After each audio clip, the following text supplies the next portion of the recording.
And the format we'll follow is, so one is we want to finish this event definitely by 9:15. And so I will give like a 10 seconds intro of the panelist, and then they will talk about their experience or their background for 30-40 seconds. And then we will take one topic of outsourcing and rotate the question. And one thing which let's see how that experiment goes. We'd like to see how we can engage audience even during the discussion. So, yeah, so sometime I might have to cut one of you off if you are really giving a lot of wisdom. So that is basically we can do networking later on. So we are here till 10:30, 11. Yeah. And I'm blamed for that wisdom thing many times. Yeah, so. Particularly, I have a 14-year-old daughter, so that's my first time experience of getting wisdom from the other side. So quickly on Optimus, I think today definitely we are one of the leading outsourcing companies, particularly for technology companies, though we do some work for IT shops with a lot of big companies in town like Lululemon, TK Shipping, C-SPAN, etc. But we have worked with more than 100 technology companies in town, developing and testing software products. A unique thing about us is we really work as an extension of the client's team, so we do the complete full stack development, mobile development, testing, business intelligence services. The key value add which we have is what we call hybrid delivery model. So we have a strong team here of architects, UI, UX, and test architects. But then we also have our own subsidiary in India, and actually we are fortunate to have Vipul. So Vipul runs our India operations, and we started actually Optimus together in 2009. So feel free to ask more questions about how easy or difficult it is to work in India.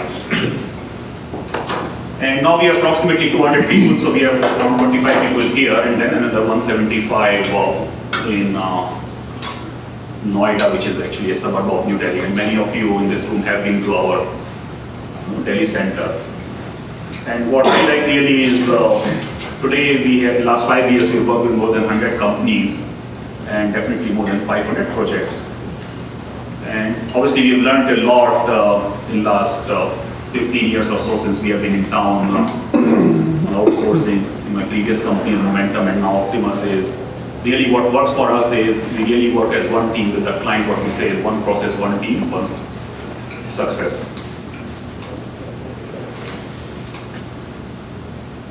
Yeah, so this is really 4 services which we do. And this is actually a slide we made last week for a local client, that what are the roles which we do in Vancouver and what are the roles which we do in India. So most of the customer facing roles we do here, and then the coding and testing we do on India side. These are some of our clients. Many of them are in this room, but you will recognize many of the names. And then these are some of the companies in the room.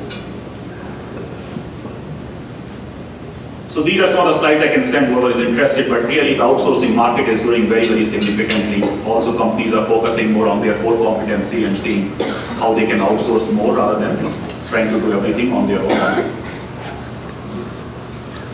This is an interesting survey that why people are outsourcing. So really the key reasons are around flexibility. And even our value proposition is really not around cost saving, it's more around that it gives you flexibility and scalability. And the last one is becoming actually more important in all the cloud and mobility and all those things coming. Really, many companies don't have specific skills to get the results. And if you see, cloud obviously is becoming big, and actually we have a sister company called Trinimbus. They focus on AWS primarily, but cloud computing is really, a lot of software is getting redesigned and redeveloped to take advantage of cloud. This is, an obvious one, but we generally believe, we actually have a small team in Macedonia also, but we generally believe even today in terms of scalability and size and the maturity of process, India is pretty good place for us on having our own center. So coming to panelists, actually, I'll start with Ralph, and actually, I'll say I, because that company we sold, but Ralph and Momentum, we started relationship then in 2001, 2002. I was new to the city, and Ralph has been to our India center, and they did a lot of outsourcing when he was running class. Why I thought Ralph is an interesting person to be here is because he brings a perspective when he was running the company, and now he's a very active investor also in town, so you can see from the overall business perspective. So 45 seconds to start now. Thank you, Pankaj. Right, so just a thumbnail sketch. So as Pankaj says, we met in early 2000, and we were customer number 3, and quickly became the number 1 customer for him, at least as measured by the number of people employed in India. And it grew to, I think, about 25. We started with testing and then morphed the project into software development as well. So I retired in 2004, not according to my wife, but since that time I've done a lot of work with Ace Tech. I have made 22 investments in tech firms. Don't see any ones locally that are in this room. That's now down to 12, and also in 7 venture capital funds as well. I sit on 5 boards right now, and I'm chairman of all 5, so I guess as Pankaj says, I've got the CEO perspective plus the investor perspective that I'd be more than happy to share with the group today. Good, thanks, Doug. Yeah, you did well.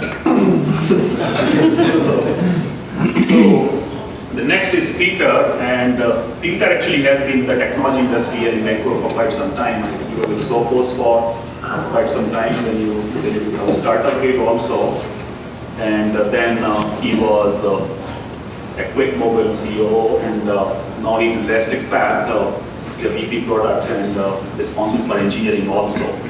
So he comes more from the product development side, and obviously he has done outsourcing before. So.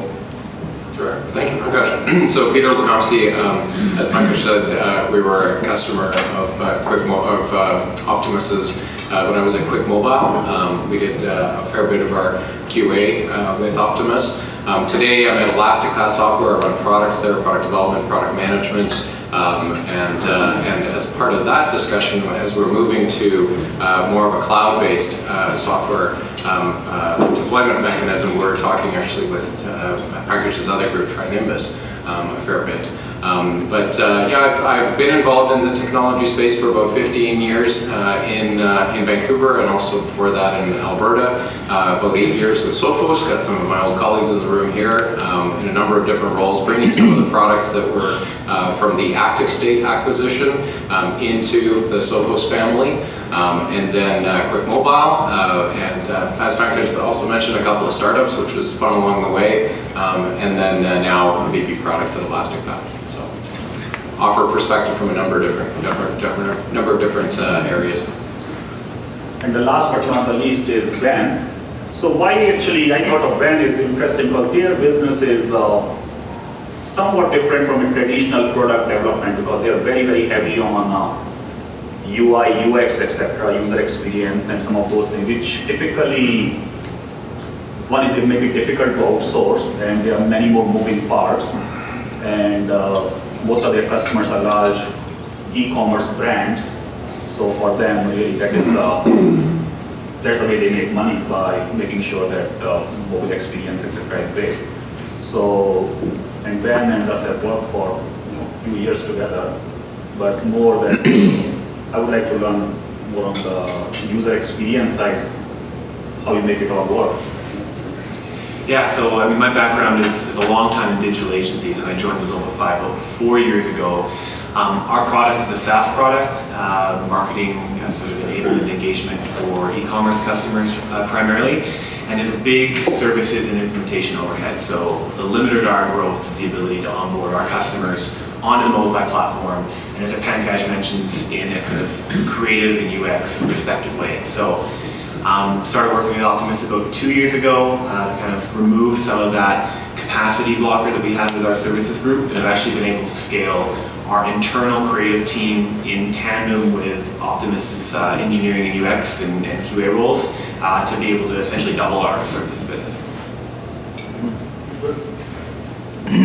So why don't we start then with you, the first question. So what's the biggest challenge in outsourcing? So we had a few failed outsourcing adventures prior to working with Optimus, and there's a lot of challenges. I think we underestimated the challenge of communication. I think we underestimated the challenge of having aligned incentives. And I think we underestimated the challenge of making sure that the other team was properly ramped up on how to build our software properly. So I don't know if there's the biggest challenge or just a slew of little challenges that eventually will be the death of the project. But for us, team being ramped up, incentives aligned, and a good understanding of the scope of the work was big challenges for us. Peter? Well, I fundamentally don't like the word outsourcing. To be that's quite good. honest, I'm sorry, That's good take, yeah. contrary right out the gate, but it has this connotation of doing something outside of your walls. You're taking some work, giving it to somebody else to do because you either don't know how to do it, don't have the right people to do it, can't afford to do it internally, or whatever. And it's this connotation of taking it and just putting it outside of your business. And I think that's just the wrong way to look at this. If you're looking to scale, if you're looking to acquire different skills through working with a partner, you have to think of it as an extension of your business. You have to think of it as bringing another business in partnership with you. And I think that I've seen many different development managers, many different development teams look at outsourcing as this answer to a problem we can't solve internally. And so you throw it over the wall, you throw it out to India, you throw it anywhere to get done, and that's when it fails. So you have to not see it as outsourcing, you have to see it as becoming one with that business to deliver what you're ultimately planning for. And I can probably point to 3 or 4 examples in this discussion, through the discussion, where we didn't do that. We thought, oh well, let's just get this solved somewhere else, and that just doesn't work. So Ralph, I know, you are quite a strong, we needed someone like you who is a strong believer in outsourcing. But, I think, what's your take on this one? Is why we like outsourcing, and if you do it again, what will you do differently, if anything? Right. So I'm going to come at it from a CEO point of view. And I consider the software development group as challenged by the following 3 metrics. They were obliged and committed and should be doing so to deliver A, on quality, B, on budget, C, on time. And we were in a situation where I think the group at that time could have been 60 or 70 people, and we were failing on all 4 fronts. In addition to that, actually the Canadian dollar was going the wrong direction at this point in time, interestingly enough, relative to today. So cost was becoming a big factor.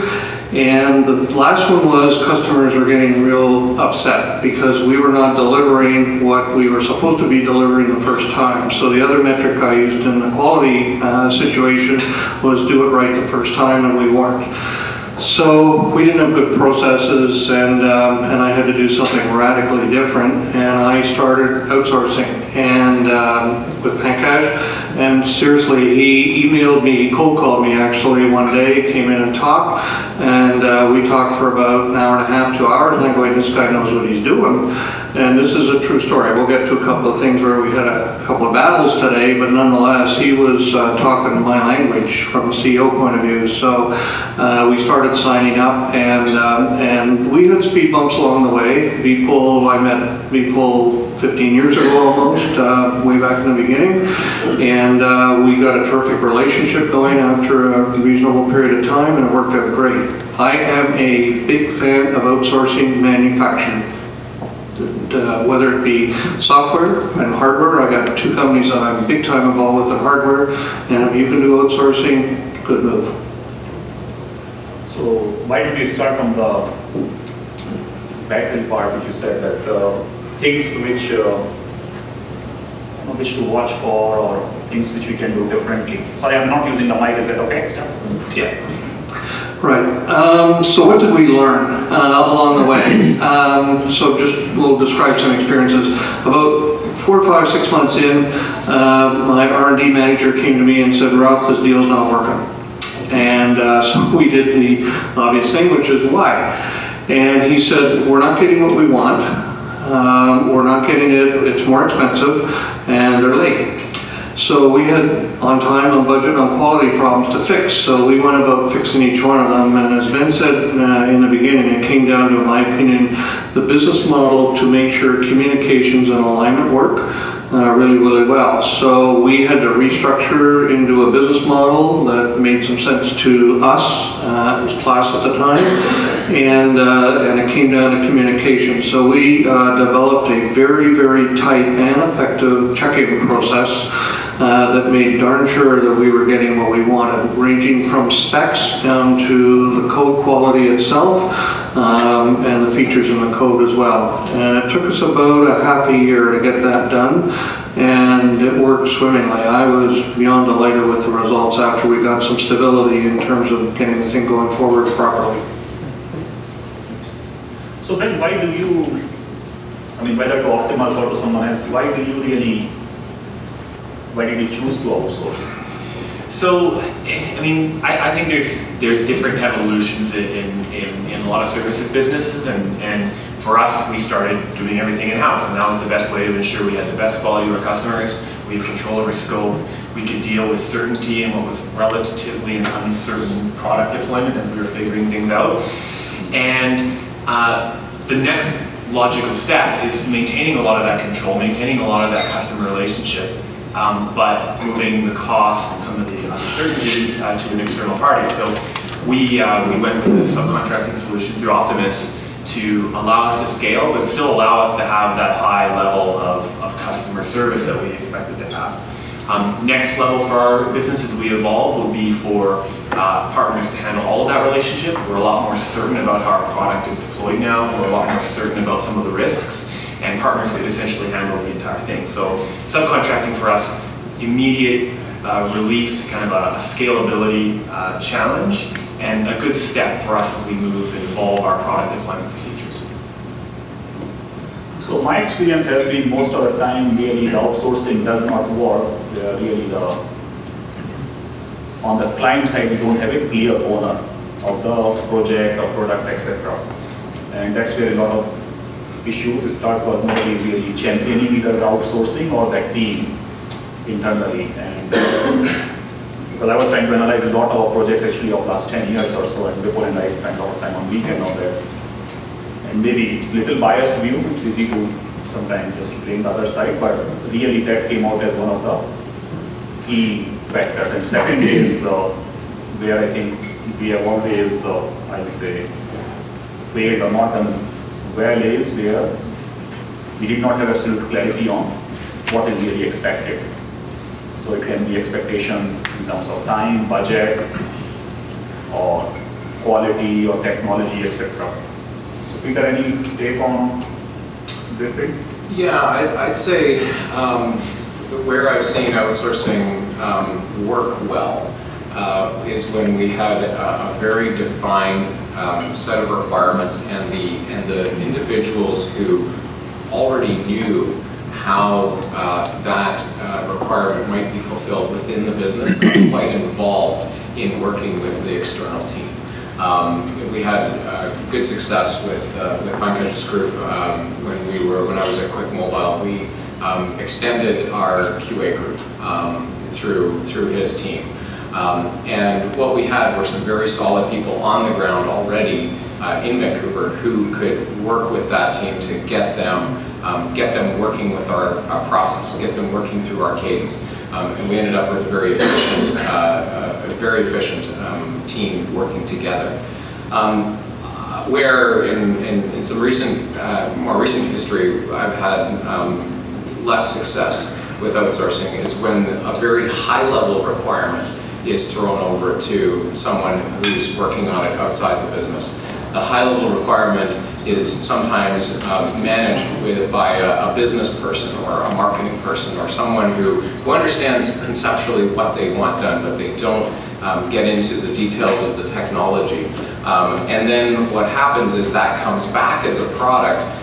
It ultimately works if it's a full product or a function of the product being built. It works, but a lot needs then to be reworked to make it part of the core product because it was just a high-level requirement thrown over. And I think that that's where, in order to effectively engage with someone doing the work outside, you do need to understand the type of work that they're doing, and you do need to engage at those levels within the business in order to effectively extend and scale that team.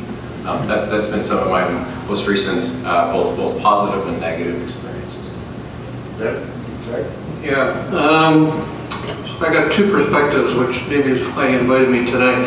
One is as CEO. It was pretty clear to me that as CEO I could get my on time, on budget, on quality results that I wanted, provided we managed it. But there was a bit of a fight going downhill, so to speak. So you go into the VP of development and he's going, I'm not sure. A whole bunch of reasons why. The example I use, or the metaphor that I use is there's HR issues on one side and business issues on the other, and this individual's got the ham and the sandwich situation because in the HR area, in the R&D department, it can be viewed, outsourcing can be viewed as competition to the employment opportunity.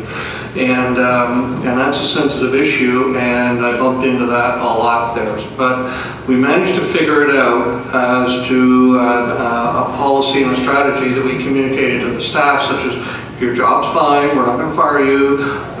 We used what's called the rubber band approach, which is Optimus allowed us to do this in terms of capacity needs over time. And that was a pretty effective communication result to kind of calm everybody down. Now I go to my board position, and out of my 5 boards that I'm on, 3 of them are software, and I'm trying to get outsourcing done on those. And so far I'm successful on 2 out of 3 to varying degrees. But again, I appreciate there's context, so I think when you're small, maybe it's a good idea to keep it in-house, but as you start to scale, it's a different story.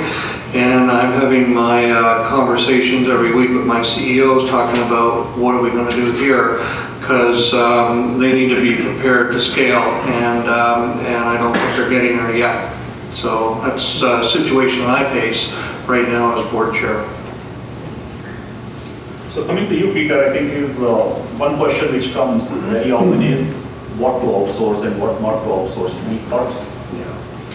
That's a good question. I would say the areas of the business where you need the elasticity. I mean, I like the rubber band example. I mean, there are areas where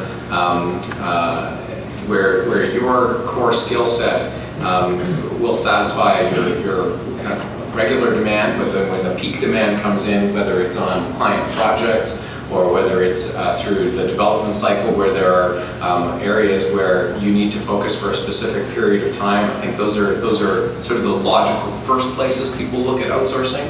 I'd say what you then develop are the longer term relationships. If that outsourcing relationship works well, you can end up with essentially an augmented, flexible workforce that's there with you permanently. When I look at the types of things that I'm considering outsourcing today, it's around the QA, the test automation, the QA. It's also around some of the scalable areas around cloud infrastructure and cloud deployment. There are other areas where I look at outsourcing simply because of skill set gaps, or not necessarily gaps, but lack of resources in Vancouver, just being able to hire great developers. It ends up being quite tight often. So looking at areas where there are skill set lacks. Ben? Yeah, I mean, I certainly echo like Peter's sentiment that we're in a very talent-constrained market in Vancouver, and for us, how do we grow our capacity with the very limited number of engineers that we're all fighting over in this room every day in the city? So, we had to look at the spots of our business where we could scale without introducing risk, without introducing technical debt to our platform. And the easy ones were exactly as Peter mentioned, the QA engineer primarily on our services group, and then QA and other parts of the organization as needed. And those are areas that require usually a lot of time. If they're not done at 100%, don't introduce a significant amount of technical debt to the platform, and we're actually able to scale. So. See, one area which is growing very fast for us is really around integrations. Today, everything moving to cloud, and every system has to talk to every system, and obviously more and more systems are breaking. So really the API-based integrations, like for example, now in the US, and it was supposed to start in October 1, but the chip cards, they have become mandatory, but really that means there are hundreds of processors. Unlike Canada, there are like hundreds of processors there. So this customer of ours with the point of sales software guys, they have to integrate with all the processors, so which is, there's no way they can do it really internally, that type of scale. So that's one big area for us. Second is really the test automation is big, because now agile, etc., cycles are every week or every 2 weeks you are releasing software. There's no way you can do the complete end-to-end manual testing. Third is obviously mobile, because the new device, and all that, etc., so people need to refresh all their software. Fourth is really, guys, on the elastic side, really professional services, which is again a growth area for us, because it's very difficult for you to build a team which takes care of that variable demand which comes from the clients. So these 4 or 5 areas for us have been. One thing I should point out too is that we've actually been able to get a fair bit of effectiveness in reducing project timelines by cycling teams. So, while we're sleeping, India's working on something, and then while India's sleeping, Vancouver's working on something, and 10-20% reduction in timelines with some of our projects with that method. So Actually, that's a good to the another question is around the location. As a company, do you care about where the work happens, and really what are the challenges with in any different location? I mean, obviously, India is the prominent one, but actually I went to Poland in summertime and visited some outsourcing firms, so very different environment than what we see in India. But any thoughts on? Well, I'll have to go back to your prior comment about Yeah, sure, this. yeah. Okay. We started as ended in QA, and that worked out pretty well. And then we decided that we wanted to get into development area from an outsourcing point of view. So the strategy that we found quite successful was, for those in the room that had a big code base, and you either got to do some bug fixes or feature adds or feature changes, that was a pretty good place to start, because I found that in our coding group, they always wanted to do new versus fix the old, simply as a motivation. So it was another way to differentiate the work going to Optimus versus keeping it in-house as well. And that proved to be actually a terrific strategy. So Optimus liked it, or Bigpool liked it, because he's got a known code base, and they could take a good look at it and understand what's going on versus a spec that was completely new. So that strategy actually worked. So it kept Optimus optimally employed, as well as the R&D staff internally friendly as well. So it worked out well. Back to Pankaj's question on location. I consider R&D a black box, and I don't care where the black box is located personally. Interestingly enough, after I left in 2004 and sold the company, they moved the whole outsourcing to China about 2 years after that. And the reason was that there was a couple of people in the company at that point in time were of Chinese origin, knew some friends in China, and they just took it back out. But nonetheless, personally, I don't care, so long as it gets done on time, on budget, on quality. And actually there, you might remember, there's another, and that actually idea had come from in what you guys used to call engagement noise. because it's also a fitment issue. You may be doing all the three things, but somehow it's like literally like a bad marriage. That everything is happening, but somehow you feel it's not a great fit. So, and you had different ways to measure it around how much time your team is putting into managing the relationship, because you really want it to be a smooth relationship, that your velocity really doesn't get reduced. Yeah. So those are the 4 factors which actually we measure internally, and because that slows us down also, because there are some customers who will consume so much time of ours, whether because of us or because of them, but it just doesn't. And both are, I think, both are good vendors, good people, but just the relationship doesn't work out. I'll comment on the black box a little bit more. As someone who has to deliver often on that black box, I think there's a little bit more to it as far as the communication with the other team. I tend to not like the word handoff. I like to tend to like the word overlap as far as working together. I've had teams that work up until 5 o'clock in Vancouver and 6 o'clock and then hand off. And there's some package that gets shared then, or some results that get shared at the end of the day, and another team spends some time figuring that out and then working through it. The handoffs, you can get good at them, but I prefer the overlap scenario where you work with a team that does overlap with you for a few hours every day. They're using the same types of tools, whether it's Hangouts, whether it's Slack, whether it's any sort of modern tool that you're communicating through. But those I think that having some overlap time with the team you're working with is actually critical. I think it ends up getting you that efficiency, and it lets you work more as kind of a unified team, and the development gets done in the way Ralph wants it, which is on time, on budget, on quality, and he gets to see it as a black box. But the inner workings, I would say, the handoff is very important. I also think that just communication and rapport are important. You get the people working together out the gate. Often they'll not know who the other people are. I think it's important to get them on a hangout together. I think it's important to get them meeting each other in the sort of courtship period, whether you're doing a proof of concept first, whether you're working on a small project first. Get the teams working together. Like I said, it's really not outsourcing, it's bringing 2 teams that need to work together. I think then you get the efficiencies, then you really get the gain from the lower cost or the extended time zones or things like that. But I do think that the overlap, the modern communication tools are really critical to the success. I would like to Yeah, add, sure.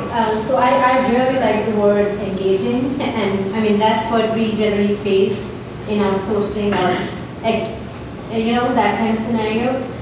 So when you said communication tips, effective communication, easier said than done, right? And especially, so that's a very good tip that you engage them during your ramp-up period where you say, this is our extended team, let's work with them.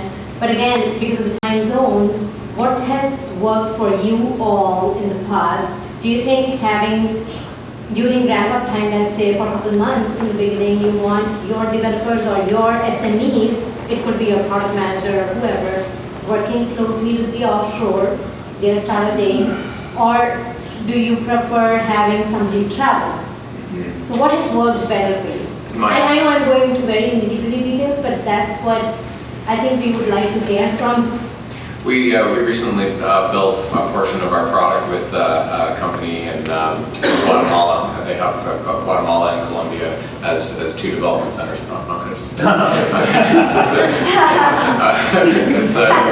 It's actually a partner that is strategic to us for different reasons as well. They're also a go-to-market partner with us. But I found that having the project manager come to Vancouver and work with us for 2 weeks was critical. Having him in the office, having him show us how to communicate with the rest of the team. It wasn't us trying to figure out who they were on the other side. It was him in the office with us, and then he went back and we knew who he was. We knew that he was a known quantity. We knew how to reach out to him, how to communicate with him. I think that's one model. I actually think Pankaj does it one better, which is by putting people in Vancouver permanently. I think that's actually a brilliant model, and I think that when we had the experience of my previous role at Quick Mobile, having some of Pankaj's team work with us in our Vancouver office a few days a week and provide that continuous connection back to the other team was really the best model I've seen. But if that's not available to you for one reason or another, bring people together. I think just to add one, another thing which we are analyzing is investing upfront in the relationship and project that has the best ROI. I mean, we actually as Optimus also, and most of our customers, we don't invest enough. Whether it is person spending 2 weeks here or making sure that infrastructure is working properly or use cases are understood, requirements that 2-3 weeks. And that's actually my resolution for 2016. We plan to do much better here as an organization. That's why Vipul and Varun are here, more people visiting from India, just in for a week or 2 weeks. I think that will give us, there's so much noise around it. Otherwise, this user ID is not working, login not working, cloud is not working. And my black box comment may come across a little CEO harsh. So there is a human element to it, obviously. And remember, people, when we first got started with him, there was 2 or 3 folks from your office here for quite a while, right at the beginning. And then every 3 to 6 months, we shipped a team of probably half a dozen over to India. And they stayed in India for a couple of weeks. And you're absolutely right. The ability to see and appreciate a face at the other end of the phone is really vital. And you got to remember, when we first got started, this is going to date us, I think. I think this is true, Pankaj, coming out here. India had just been allowed to get good quality internet into the country at that point in time. Is that not correct? That has changed now, yeah. Yeah, so I understand. That's why I got gray hairs. That's why Pankaj wants me here today. Is we were just getting started with that, and it was not particularly good actually. So things like Skype and so it didn't work. Yes, Can I add a little color to that? Oh, yeah. So maybe you can give your background, actually. You have done that. So there used to be a very successful company called Pivota, no? Yeah, That's it's a little company. little company, and you guys had a center in Bangalore. Yeah, we had that Bangalore center that we had to start up when electricity was up and down during the day. Yeah. But subsequently, Pankaj and I also worked together where I Yeah. handled very client because he Yeah. was the best guy in town to Yeah. take care of my customer. Yeah. I talked to him recently, he's Okay. very nice. Yeah. But from an execution perspective, one of the things that you could do that is so much easier now is the continuous improvement model where you can get on a net meeting and review the progress of the prototyping. So one Can you speak up, please? Break the project up into little chunks where you review the functionality and you'll correct along the way. And that way, you would be able to fix mistakes a lot easier, way before it gets into QA, way before the end user sees it. And I think we use that method with Pankaj's team, and the customer was extremely happy. Keith, do you have any thoughts? You have done a lot of outsourcing. You've been to India many times, I think.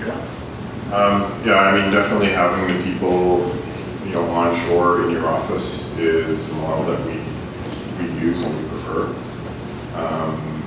Usually we have, with another Indian outsourcing company that we work with, 1 person for every 6 or 7 people offshore. We have 1 person in the office.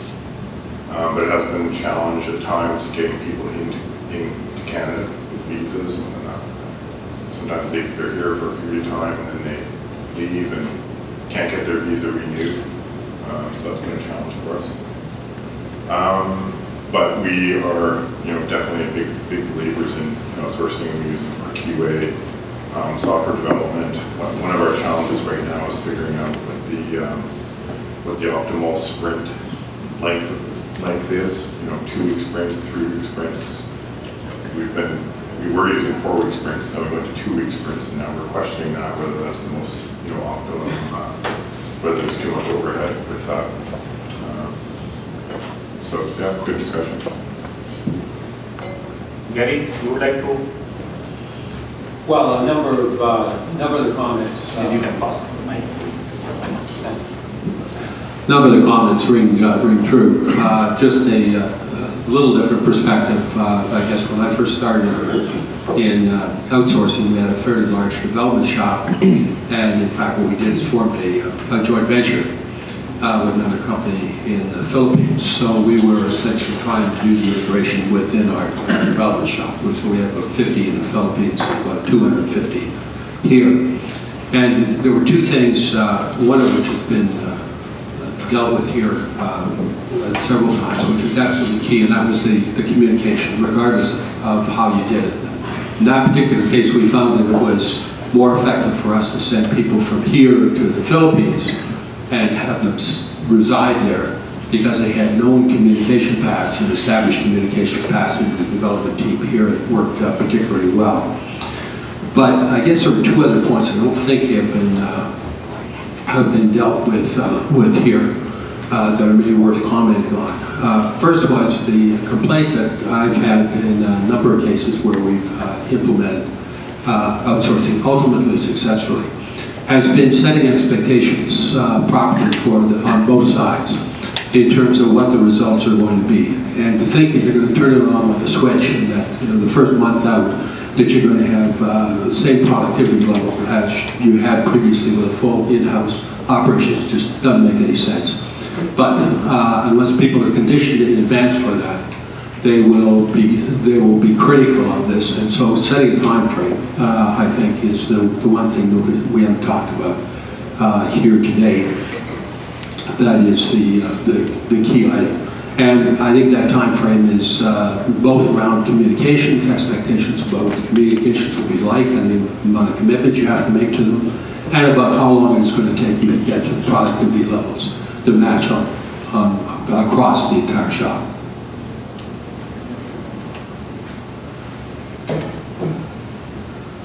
Anybody else want to add? Deepa, it looks like you want to say something, yeah? So Deepa has a good model. You go to India every... We try to make it at least twice a year. I think last year we did 4 trips. So we actually started with Optimus in about 2011. And initially, as I said, right, it's the ramp up time. So we started with WebEx meetings. This is the education part, right? So it's I think the 3 things that I think is important for success is expectation management, the education, and the engagement, right? So basically, the education part, the training part, we did it through WebEx. You go on site, you visit the team, go there and train them. So we did, I think, 2 trips initially when we started there, where the teams from here are in-house team members visited them. We were there for 2 weeks, which has kind of worked out really well for us. And that's the initial ramp up time. So that's, as I said, we invested on that to basically bring them on board. And then continuously engaging. So we do have the overlap time, which is, I think, the key to success. So you have to have that overlap time because you cannot expect just handing it off. And you can have all the tools in place. You can have like Slack channels, you can have WebEx meeting, but unless there is no one-to-one communication, because there'll always be questions. And if you are not there behind to answer the questions and make them comfortable and understand the expectations, then your work will not get done. And the time zone difference, the turnaround time basically increases, and then you're not getting the benefit of the work, right? So, and then... Sorry, go ahead, yeah. Yeah, and then the engagement part, like, so we continuously do go down and visit the team members. We always have the challenge that, we don't see it as an outsourcing team, which something's handover. We see the Optimus team as an extended team. So you with guys talk in experts. daily huddles, yeah? You guys talk almost daily with... Yes, we talk on a daily basis. And we see the team as an extended part of our team. And that's why for us, the main always challenge is changing of resources, right? So when you see an extended team, we don't want the team to change. We just see, we value them. We see great value if the team is constant. and we just want the engagement to continue as it started from day one. So I think that's what makes it the key to success. So it's like you have to constantly keep engaging, talk to the people, and get people comfortable. And we have daily meetings, so we've never had any issues in terms of communication, and I think overlapping has always worked for us. Yeah, so just to give you the perspective, so FIFA is part of an organization called XMAT. Actually, they're a California company, but most of the product development and engineering happens between Victoria and Vancouver. There are approximately, you guys are 85, 90 people between Victoria and Vancouver. Yes, yeah. And then obviously team in India. Very successful company called XMatters. So, and Keith and Mona are with Boeing Canada, so obviously you guys do significant amount of outsourcing. And obviously Gary was running ISMBC, which used to be a joint venture between IBM and Canada, so obviously you done a lot of outsourcing, and then you were investor and CEO in technology companies in town where you work together. So any other questions? We have, yeah, we have 7 minutes. Okay. I have a question. Dan, you referenced something called aligning incentives. What does that mean? So where things failed for us was where the outsourcing partner had no incentive to make sure things were successful. So in their case, it meant a T&M engagement that they could run on forever and always, bill us hours. Somebody was getting comped on that, and whether the project finished on budget, on time for us was irrelevant to them. Where we've been really successful with Optimus is we have a very defined scope, and Optimus agrees to build to that scope at a fixed price, and that kind of aligns with what we need to do to go to market for our customers and what our customers expect. So there's no incentive for Optimus to extend the timeline or raise issues that expand billables, because our incentives are aligned. So the commercials of our project and the commercials of working with Optimus are the same. Yeah, I'd echo that, not with Optimus, but we've recently done a project where we were building a sales tool. And that sales tool obviously is a tool that helps us gain customers. But what we did was we aligned with the partner, and we said, for every customer that this tool helps us gain, you will earn a commission. And so they went and built us a very nice sales tool. And now they're expecting, if we don't make those sales within a certain amount of time, they get paid anyway, sort of thing. But they really did have an incentive to build us a great sales tool. So I think, creatively thinking about how you can get that product built in a way that rewards both you and them. And in the end, this company will likely make more money than they would have on a strict T&M basis. But it's a shared risk, shared reward type of model. One comment that, just as I was thinking about the different businesses that I've used outsource companies with, I think going through the process of engaging with an outsourcer is actually one of the best things you can do for your own business, for its own processes. You will learn a lot about your business. You will learn about where the gaps are. You'll learn about the things that you're not as good at as you might think, because you need to communicate those processes to that other business. You need to start establishing those good communication channels. You're going to unearth a lot of bodies when you go down this process, but it's really good for your business. So it's not a problem-solved type of relationship. It's more of an introspection into your business, introspective look at who you really are, and in the end, I think it will make you a better company.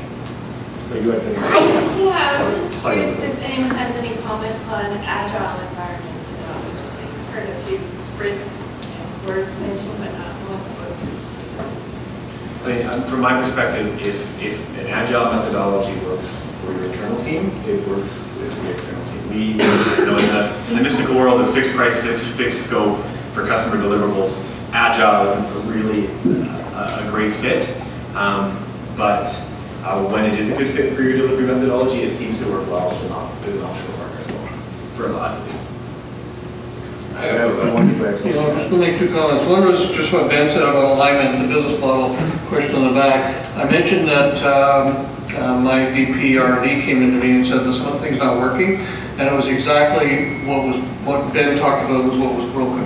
And it took us 3 or 4 months, maybe half a year to fix that, but once we got that working, it was really, really smooth after that. So alignment and mutual beneficial business relationship was very critical.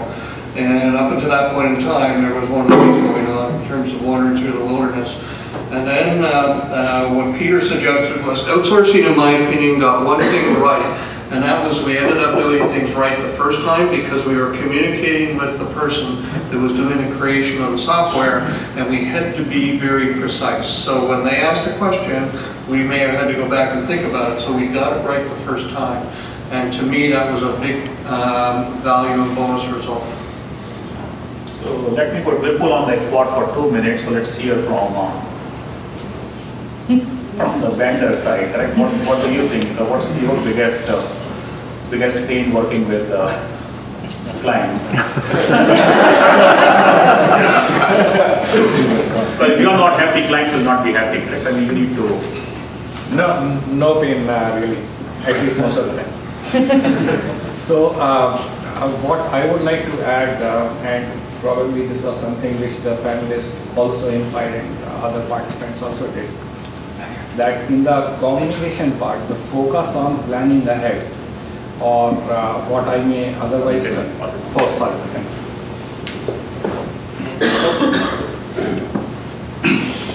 So the proactive element of the communication, that I think is a very important part, and to my mind, most of the more successful engagements that I can recollect, so from both sides, the element of proactive communication, whether it comes to planning or the likely milestones.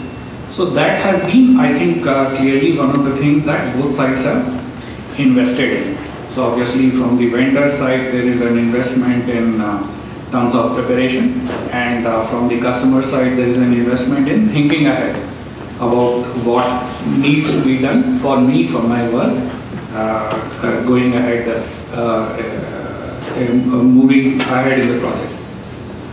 Ralph and Ben, they both, and Peter, the panelists talked about the process part. So that dashboard, including how are we doing on budget, on time, on quality, the engagement noise part. I think this again plays a very important role in making sure that everyone has a consistent view of the project and its goals and how the teams are doing against that. So I think these are two important parts that we should all keep in mind whenever we are looking at outsourcing arrangement. And I don't know, outsourcing, insourcing, if we are talking about terms, perhaps an extension terminology is probably a better suited one here. So, so that, if it is like all the project stakeholders are talking about teams spread across geographies without really worrying about whether it's an outsourced, commercially there may be an outsourced element, but otherwise in terms of execution, if it is visualized simply as another team based in another location working on that task, I think the picture tends to become more clear that way. Yeah. One last question. Oh, okay. Yeah, I've got a question if anybody here who's got experience with... Yeah, you have a lot of experience in outsourcing. Yeah, that's... Kind of, but the question I had specifically was more about hardware. I think a lot of people have talked about software. And we've had situations where, we've developed hardware, we've outsourced some elements of the software. And then you can define all you want, you can, provide an SOW and so on, but then if it doesn't work, then you have the hardware guys pointing fingers at the software developers and vice versa. So I wondered if there was any elements that you guys had, any situations you would encounter. So maybe I can address that one. I think continuing is... Yeah, because we have actually many customers with whom we have the hardware labs in India. And some of them are point of sales guys, a lot of the variable computing guys, and even Mario in Recon, we had those your glasses, etc. In India, actually, people found it very cool in India because they were wearing those glasses. And yeah, the best thing is you need to have the same hardware on both sides. That isolating the problem is far more easier. And again, that's part of the upfront planning and investment part. So we have a customer here, so whenever their hardware gets shipped from Taiwan to Vancouver at the same time, it also gets shipped to India. And also, the last phase of testing and some of the initial phase of architecture, the best is people work. Maybe will come from India and do basically the same hardware or the same issue that, I can see this defect here, but I can't see it in India. So that's and actually what has happened particularly on offshore side is that with liberalization and all those things, getting customs and all those issues have become much lesser than what they used to be at least 10, 12 years ago. So, but yes, with hardware, there is another degree of complexity which does add up. So right now we are talking to a company in town, and they are the largest. They have a big play on hardware, software, data analytics, etc. And that's really a significant component of the planning which we are doing on how to make all that happen. Pankaj, just to add to that, I think in terms of logistic, I think sometimes if immediately that piece of hardware is not available, many times there are ways through remote access, etc., that you can address that problem as an interim measure. Eventually, the validation and certification, that has to be through the actual. Yeah, actually, the issue is not so much availability of hardware. The issue is more like, does the software give you the accepted quality?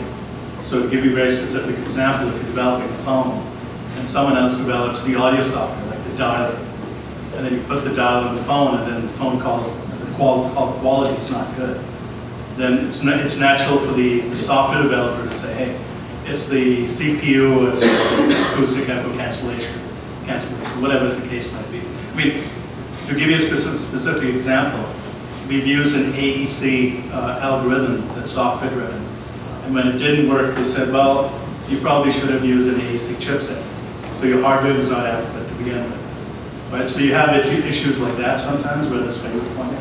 You say, well, this form factor doesn't lend to AEC. So actually, that's a very good question. And actually, I can answer in 30 seconds and then we can take it offline.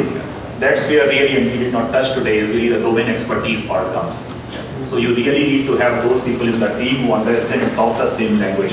Part of it is always a trust issue where hardware guys and software guys say, oh, this guy is a typical .NET developer, Java developer, he doesn't understand my C or C++ sort of thing. So, but if you bring that right person in, and that's another part of the upfront exercise which we do, that are we bringing the right skills in?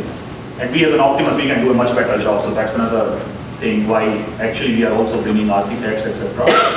here in Vancouver. Sometimes you have to say no to a project if you think you are not really a good fit for that. Yeah. So why don't we try to conclude? Any concluding remark? I know when you have a hard stop at 9:25. Yeah. So why don't we start with you? I think one thing we haven't totally talked about is what happens when things go wrong. And I just sort of add one little point there. Is I've noticed when things go wrong and the teams haven't met, there's a tendency to blame the individual. When things go wrong and the teams have met, I think there's a lot more pragmatic tendency to attribute it to communication, process, those sort of things, and sort of reinforce our general consensus here that getting your teams to meet really helps when things go south. For Mobify, scalability, as I said, is key to the growth of our business, and offshoring is a key component of that. I would say, again, it comes down to, for me, to starting small, getting to know the teams, getting shared common goals, agreed to metrics that track those goals, and then being easy on each other when things do go wrong, because often the finger pointing is both ways. It's very easy for us to assume that it's the other guy's fault, and right off the contractor, because and often it'll come back to the fact that, our process wasn't good, we didn't get the requirements right or something like that. So I'd say, treat your outsourced partner as a partner, as an extension of your employee team. I mean, they will offer you the flexibility, they'll offer you the price advantage that maybe you can't get, or maybe the talent that you can't attract, so there are advantages there. But see it as a true partnership. And as I said before, I think it will teach you a lot of things about your own business in trying to get that partnership right. And when you understand your business and your processes, that's when the outsourcing relationship really works. Everything that Peter and Ben said, plus it worked. I actually think it was the relationship I had with Pankaj was a major contributor to my success laterally in the class software experience, and it works. You need to invest and you need to be persistent, but it works.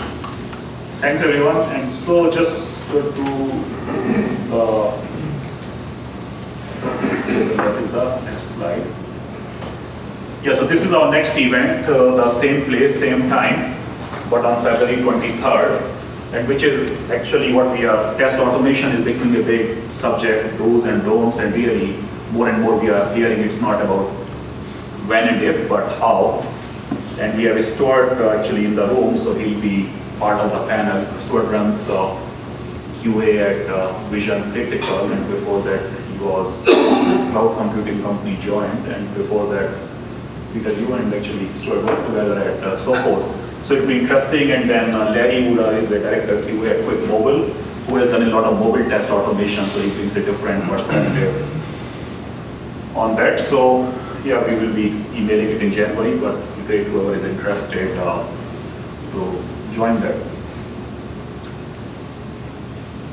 Okay, these are my slides which I hidden in case we short. So thanks a lot, really appreciate. Any questions, we are here, and we'll be here at least for next half an hour. We'll have hopefully, I think there's some coffee also. And yeah, we look forward to attending, you guys attending more events, and if you have any feedback, feel free to send. We've tried to make it a reasonably paperless thing, that's why we don't have the feedback form, etc. But all of you have our email IDs. Feel free to be as critical as you like, that helps us improve.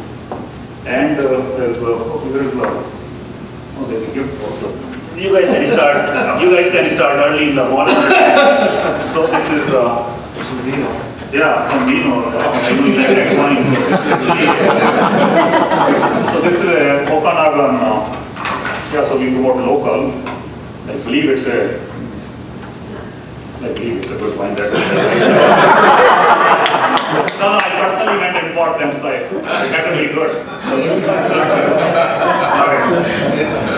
Thank you, Pankaj. Thanks. Next week. Thank you.